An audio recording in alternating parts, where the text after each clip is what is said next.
மெதுவா கண்ணை திறந்து பாரு. யோ மேஸ்திரி, என்ன ட்ரையல் சொல்லு ஏதோ மந்திரிச்சு வைக்கிற, எதிர்பார்த்திட்டு எதனா வெயிட்டா வாங்கிட்டியா?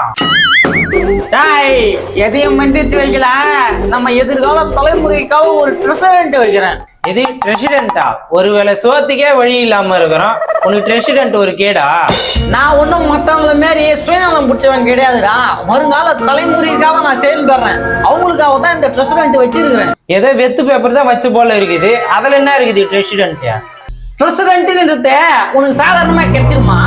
பல தடைகளையும் தாண்டி தான் அந்த பிரசிடென்ட் எடுக்கணும். பிரசிடென்ட்டுக்கான மேப்பு தான் இங்க வச்சுக்கிறேன். உண்மையான ட்ரெஷர் வந்து இந்த டைல்ஸ் கடியில் தான் மாற்றி வச்சுட்டேன். நீ ரிச்சா போய் வந்த கேப்ல தான் இந்த வேலையை நான் பார்த்தேன். 5 நிமிஷம் தான் அது இந்த இடத்த விட்டு நான் வந்து அறிஞாட்டி இவ்வளவு வேலை பார்த்துட்டியா? அந்த ட்ரையல் சொல்ல என்னதான் வச்சுக்கிறேன்? உள்ளன்னா இருக்குன்னு வாங்கிட்ட சொல்லிட்டா அது என்னடா இது கிக்கு.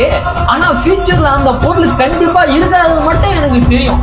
இன்னும் ஒரு 100-150 வருஷம் கழிச்சு இந்த வீட்டுல வாழ்றவன் இந்த மேப்பை கண்டுபிடிச்சு அந்த ட்ரெஷரண்ட்டை எடுத்துட்டானா அவன் தான் அன்னைக்கு ஒரு மிகப்பெரிய கோடீஸ்வரனா இருப்பான். அது விலை மதிக்க முடியாத பொருள் இருக்கா? ஆமா.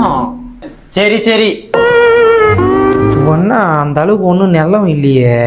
ஒருவேளை உள்ள தங்க செயின் இருக்குமோ? இவனை எப்படின்னா விட்டு எப்படின்னா பார்த்துடணும். மேஸ்திரியே, உன்னை கீழே இன்ஜினியர் கூப்பிடுறாரு பேர், போய் என்னன்னு கேட்டுன்னு வா.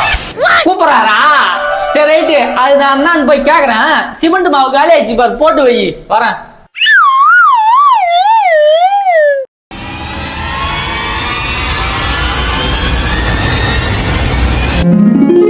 லொட்டாங்கை பக்கம் 3ஆவதுல ஃபர்ஸ்ட் டைல்ஸ்.